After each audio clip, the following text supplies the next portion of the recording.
福建泰宁藏着个超离谱的丹霞秘境，这里的红色绝壁岩洞里居然住着一个穴居部落。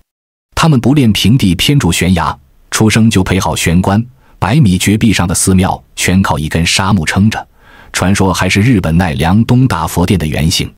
从宋朝延续至今，隐居1000年，死守悬崖不肯下山，究竟藏着什么不可言说的穴居奥秘？世代守护的仙草真的能起死回生吗？今天眼见古今带你钻进武夷山脉南麓，从一根逆天独木柱开始，扒开中国南方最神秘的穴居部落真相。这趟寻村之旅是从中国东南沿海福建泰宁开始的，它不靠海，不靠省会，也没有什么人满为患的名胜古迹。可偏偏就是在这样一个看似安静的过头的地方，藏着中国丹霞地貌里最神秘、最复杂也最难解读的岩穴系统，它们也被称为是中国丹霞世界自然遗产的重要组成部分。这里主要由大金湖和上清溪2大片区组成，而我们今天要探索的第一个岩洞奇观是一座独木柱神庙，就在大金湖西岸。考察组从泰宁县城乘船横渡金湖，1个多小时后便抵达甘露岩所在的山崖下。对于第一次来到泰宁的人来说，这里是非常有视觉冲击的。当船穿行在蜿蜒的水路上，偶然抬头望向100米高的峭壁时，会看到一种令人难以置信的震撼。一座庞大的红玉墙庙竟然镶嵌在半山腰的一个天然岩洞里。抬头望去，80余米高的岩穴如同巨人张开的手掌，朱红色的寺庙在阴影中若隐若现，看上去就像悬在了半空。这座独木柱神庙就是闻名遐迩的甘露寺，泰宁70余处岩穴寺庙中最著名的一座。这座始建于宋朝公元1146年的古刹，至今已有850多年的历史。它得名于岩穴上方的钟乳石，形似龙头，又常年滴泉，因此叫它甘露寺。传说中，这座寺庙的修建居然是因为一个女人。据说曾经有一个宋代的妇人在这儿祈求得子，后来果真应验，不仅生下儿子，而且儿子最终高中状元。为了感谢神灵的庇佑，这位状元郎花费大量心力寻找各地的匠人进行重修。然而由于寺庙地理位置的特殊性，工程进展缓慢，始终无法完成。最终寺庙中的一位和尚灵机一动，想出了一个巧妙的解决方案，使得寺庙似乎腾空而起。据中国史料记载，12世纪日本高僧仲元法师曾3次亲赴此地学习这种建筑技艺，回国后才成功重建了举世闻名的奈良东大寺大佛殿。那么这座独木柱寺庙为什么建在岩洞中，还能千年屹立不倒呢？寺庙的和尚又是如何想到如此巧妙的设计呢？背后究竟还隐藏着怎样的故事？首先，它不是建在山坡上，也不是在山顶，而是神奇地依附在一个高约100米、深约数十米的天然巨洞里。所有建筑都是木结构，利用梯形拱头相连，从头到尾没有用一根铁钉。整个寺庙层层叠叠地贴在岩壁上，最下面只有一根巨大的立柱接触地面。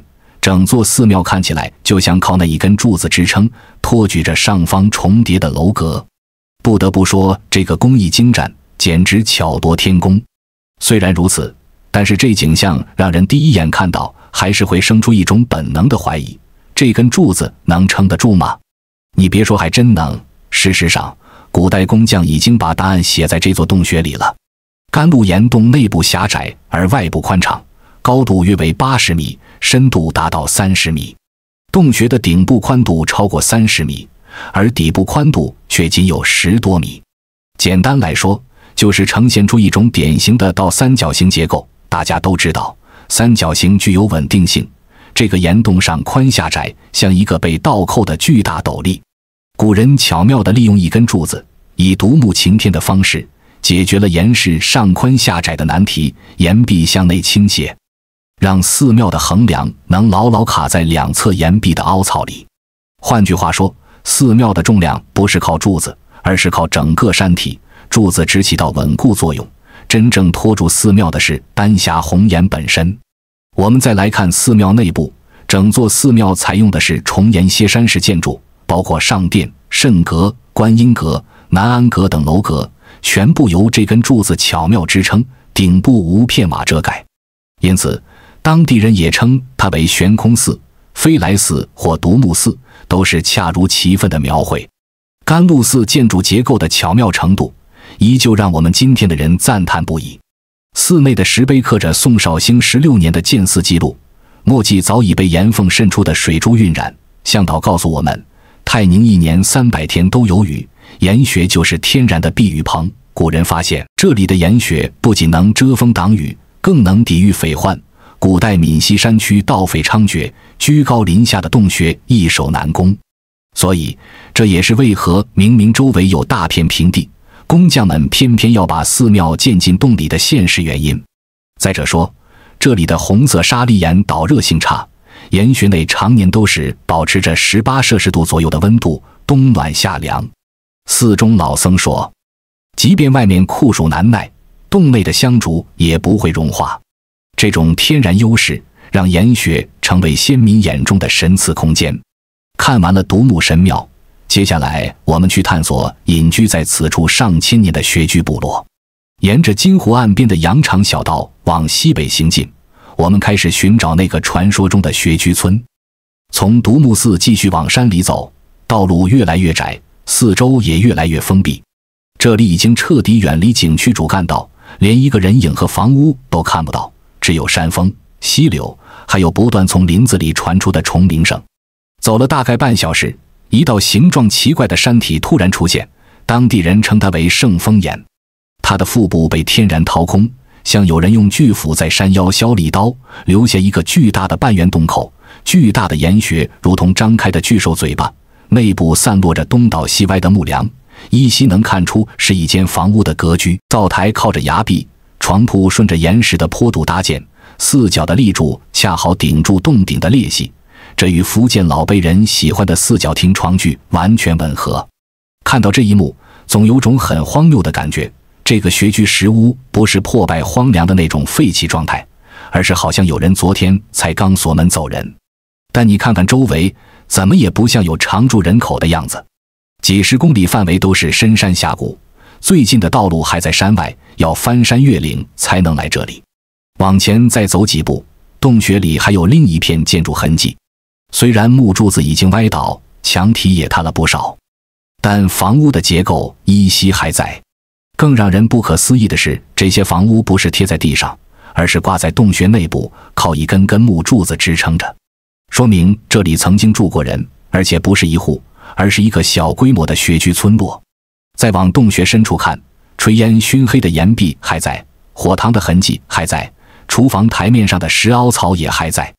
人类日常生活的一切痕迹都被封存在这个巨大的岩穴里，地面散落的陶片和生锈的农具证明，这里的穴居历史至少延续了数百年，而且这些人也并非被迫穴居，而是主动利用岩穴的天然优势居住。虽然生活不便，但其实也可以想象得到住在这儿的好处，比如下雨时外面大水轰鸣，他们却坐在洞里烤火；夏天山谷里湿气重，他们在洞里凉爽干燥；夜里猛兽翻过山坡，他们却被天生的岩壁保护着。洞穴确实给了穴居人特殊的安全感。然而，住在这里的穴居人去了哪里呢？他们究竟是遭遇了不测，还是突然搬走了？向导告诉我们，原来住在这里的穴居人自称是宋代杨七郎的后代。历史上，他们杨姓村民在此繁衍了几十代，曾经足足有47户，200多人居住，过着原始又质朴的生活。直到近些年，他们才逐渐迁徙去了60公里外的张地村。于是，考察组决定从圣峰岩出发，沿着古老山路追踪他们的迁徙痕迹。可不等走出3公里，前方山路就被一场巨大的山体塌方挡住了，土石乱堆，树木横倒，整条路像是被巨兽咬断。这意味着这条通往张地村的路很可能是这批穴居人离开后就再也没人维护过，也有可能是他们想要隐藏自己的踪迹。路走不通，那只能走泰宁人最原始的一条路——水路。于是上清溪再次成为唯一的通道。竹筏划入上清溪时，才真正读懂泰宁丹霞洞穴博物馆的含义。这条全长50多公里的溪流两岸，崖壁上布满了大小不一的洞穴，有的如拳头般狭小，有的能容纳数十人，最深的延伸进山体不知尽头。称法的艄公轻描淡写地说，这些洞都是虫子和雨水凿出来的。随行的地质专家证实了这个说法，丹霞岩中的钙质的确吸引了大量微生物，它们分泌的酸性物质先蚀出细缝，雨水冲刷和重力崩塌不断扩大空间，最终形成了这些形态各异的洞穴。最神奇的是上清溪峡谷的一线天洞穴，宽仅 1.53 米，阳光穿过时能在水面投下金色的光柱。竹筏在9曲18弯的溪流中穿行，崖壁上的洞穴如同一个个沉默的惊叹号。它们为何存在？仅仅是自然的造物，还是穴居先民曾在此留下足迹？张地村的答案似乎藏在前方更深的峡谷里。经过水陆轮转，再加上2公里的徒步跋涉，考察组终于找到了穴居人所迁徙的张地村。让我们意外的是，这个村子并没有建在悬崖上，而是一排排的民居掩映在平缓的山林中。这里土地肥沃，环境干燥，看上去和普通的江南山村没什么两样。但当我们深入了解后发现，张地村人的生活依然和那些高悬在头顶的岩洞有着千丝万缕的联系。这种联系不是为了居住，而是为了生存，甚至是为了救命。村里的老人神秘地告诉我们，在村子周边的绝壁岩缝里长着一种叫做回魂仙草的神药，传说只要把它的汁液喂给危重病人，就能起死回生。听起来有点夸张，但为了验证真相，考察组找到了村里的采药高手朱师傅，决定去一探究竟。朱师傅话虽不大，但表面上透着一股狠劲。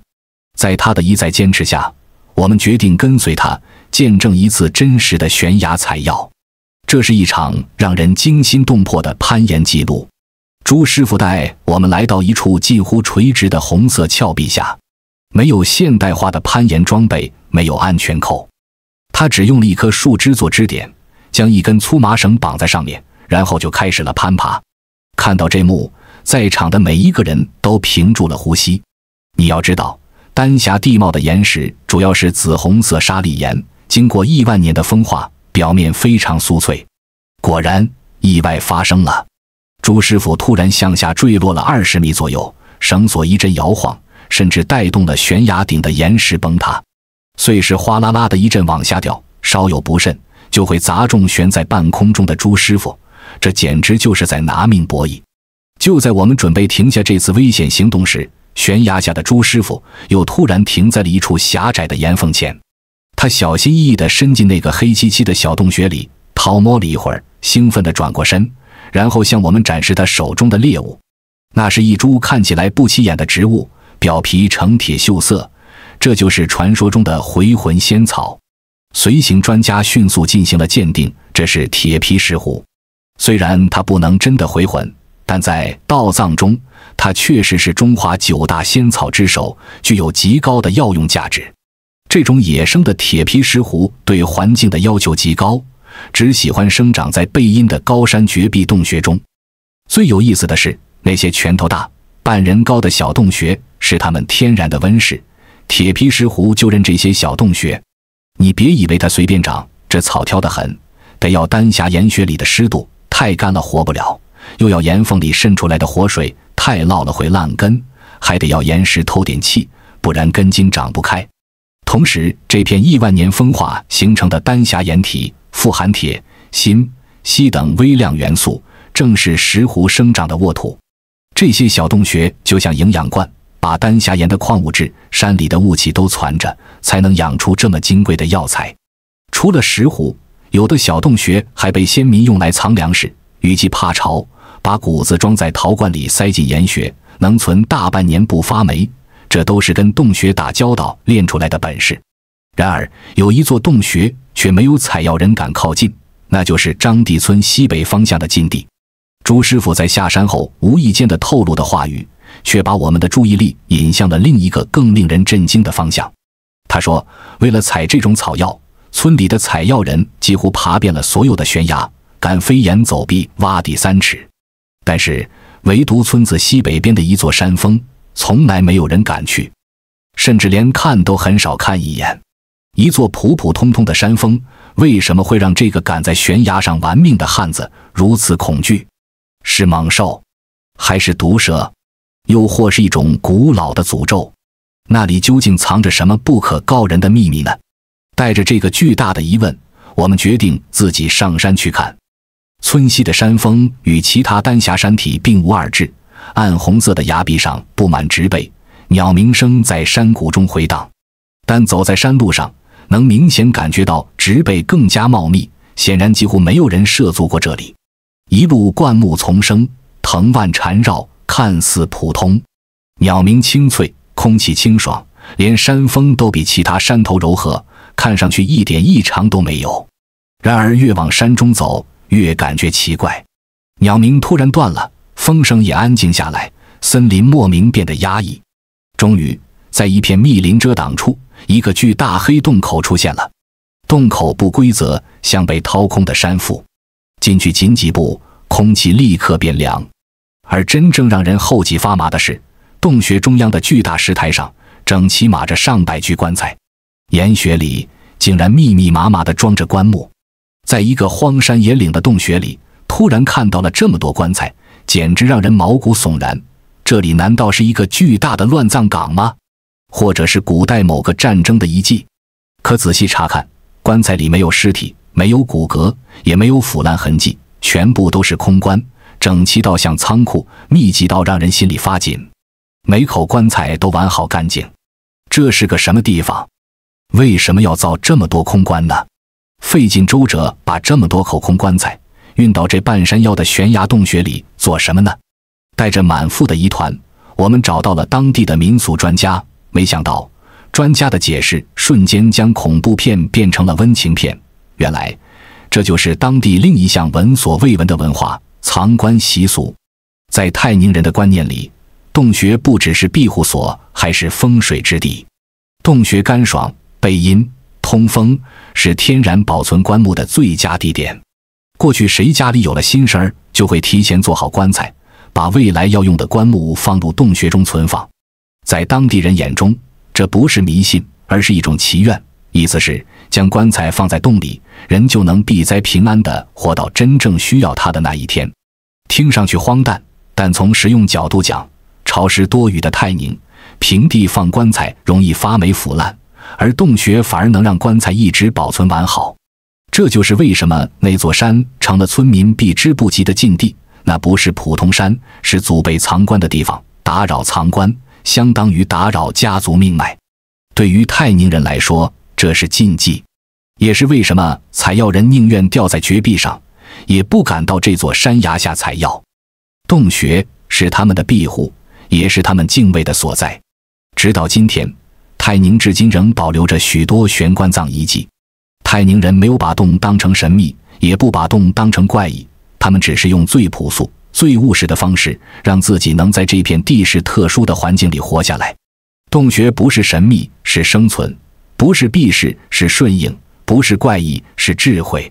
在中国最复杂的丹霞地貌深处，先民让岩穴成为生活的一部分，把自然送给他们的每一道裂缝都变成了人类的生存空间。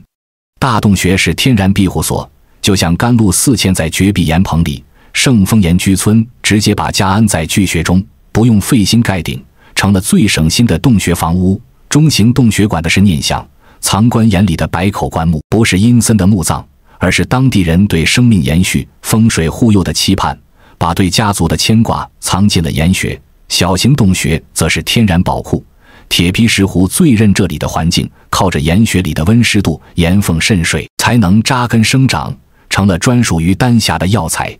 泰宁先民在这丹霞山里住了几百年、上千年，不是硬跟自然较劲，而是跟着岩穴学本事。大洞穴防匪，就学会了在洞里建房；中型洞穴能保平安，就往里面存守棺；小洞穴能长药材，就学着攀岩采摘。最后，人跟岩穴、跟丹霞地貌完美融合在了一起。这种从生到死都跟岩穴绑定在一起的穴居逻辑，在别的地方还真见不着。